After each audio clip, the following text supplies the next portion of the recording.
¿Cómo están? Muy buenas tardes con todos. Mi nombre es Rodrigo Ramírez y en esta ocasión vengo a realizar un análisis de la película El Gran Dictador de 1940 dirigida por Charles Chaplin, conectada con la unidad 4 que es el Estado y el individuo.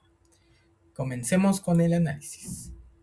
Bien, podemos identificar dos mensajes clave dentro de la película. El primero es: un Estado represor no respeta al individuo.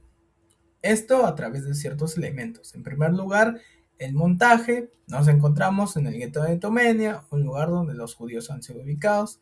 En este contexto se presenta el personaje de Hannah saliendo de las calles. No obstante, de repente aparecen los soldados del régimen a causar destrozos y luego robarle la mercancía a un verdulero. Frente a esa injusticia, Hannah decide alzar la voz, lo que molesta a los soldados, por lo que posteriormente suben a un camión con la mercancía, no sin antes tirarle tomates a Hannah. En este caso se usa el raccord para mantener la continuidad entre las tomas y así poder construir una escena, además de emplear el uso de movimientos de la cámara para mostrar su interacción de diferentes personajes dentro de un contexto. Por otra parte, si hacemos un análisis de la fotografía, podemos ver que para construir esta escena de los soldados en el gueto de Tomenia, se han utilizado diferentes encuadres. En primer lugar, se usa el plano general para mostrar la realidad del gueto de Tomenia y sus habitantes. En segundo lugar, se ha usado el plano americano cuando existe la confrontación entre el verdulero y los soldados, así como en el caso de Hannah al momento de encararlos. En tercer lugar, se utiliza el plano contrapicado al momento en que los soldados suben al camión para demostrar que están por encima de Hannah. Y por último, se usa el plano picado para mostrar lo pequeña que es Hannah del régimen. Si hacemos referencia al segundo mensaje, que el Estado está para servir a los individuos, hay que analizar primero la actuación. En este caso, nos vamos a situar en la escena del discurso final de Hinkle, el barbero. Hay que tener en cuenta que Charles Chaplin encarna a dos personajes distintos. En primer lugar, el barbero anónimo y Hinkle, el dictador de Tomenia. En esta situación, es el personaje del barbero quien mantiene los criterios de credibilidad y expresión emocional. Todo se expresa en la escena de su discurso en la ciudad de Austerlitz, expresando en sus diálogos que no quiere ser emperador del mundo, sino más bien quiere ayudarlos a todos.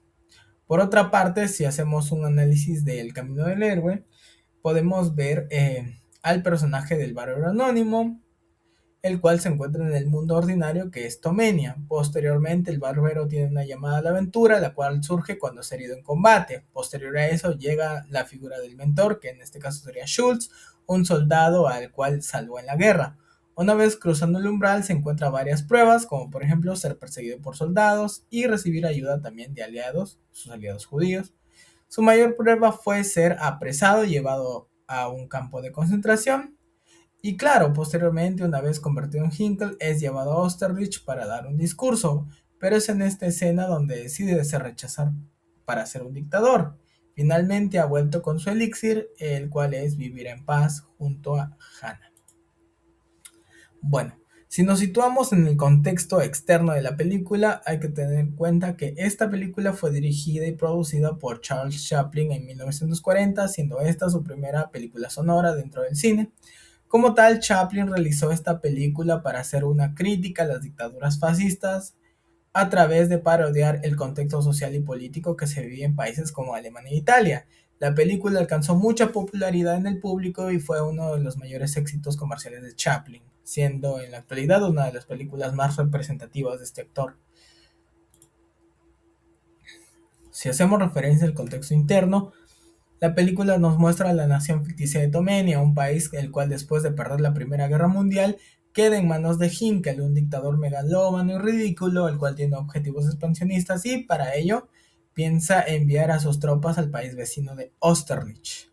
La realidad interna que refleja el país es un estado policial que reprime a los judíos y por sus políticas fascistas decide aislarlos en un gueto e incluso puede llevarlos a campos de concentración a realizar trabajos forzados.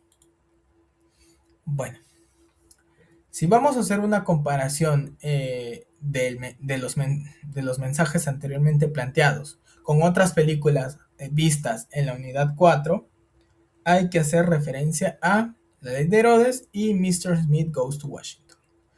Si hacemos referencia a un estado represor, podemos mencionar a cualquier funcionario que imponga su autoridad o su voluntad en todos los niveles de gobierno, incluso un presidente municipal. Un ejemplo claro se da cuando el personaje de Juan Vargas, ya corrompido, está ejerciendo por medio de la fuerza el poder en el pueblo de San Pedro de los Aguaros.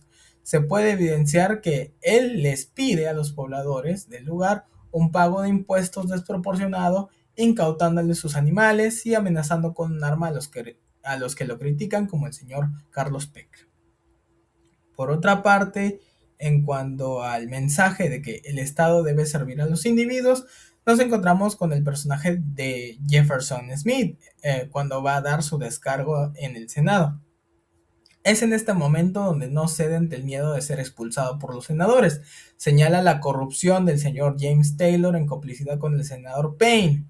Señala también que la gente de su estado necesita ayuda para combatir a los corruptos y menciona que no se irá hasta que sea escuchado. Si eso implica quedarse solo y sin quórum, esto demuestra que siendo un representante del estado, aún mantiene la necesidad de servir a las personas. Por otra parte, si analizamos nuestra postura sobre la relevancia de la película, lo que podemos observar a través de la película El Gran Dictador es la forma en cómo un Estado represor puede ejercer su control hacia las personas de una nación. Asimismo, se muestra el lado despótico y un tanto ridículo de los hombres con poder extraordinario, como es el caso de Hinkle. Desde mi perspectiva, por supuesto, se puede apreciar que la película es una crítica contra el abuso del poder y la tiranía de los estados totalitarios, pero también tiene como premisa la defensa de la dignidad humana de los individuos sobre cualquier aparato estatal.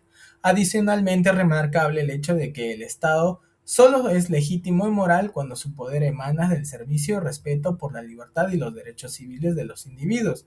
En ese sentido, el discurso final del Barbero tiene mucho más peso cuando remarcamos que como individuos tenemos que ayudarnos los unos a los otros. Los seres humanos somos así. Bien, como conclusiones tenemos en cuenta que la película El Gran Dictador es una representación de la importancia de la libertad del individuo en un estado democrático. De esta forma, la película usa recursos como el montaje y el uso de planos para representar el estado ficticio de Tomania, sus calles, su contexto político y a sus ciudadanos.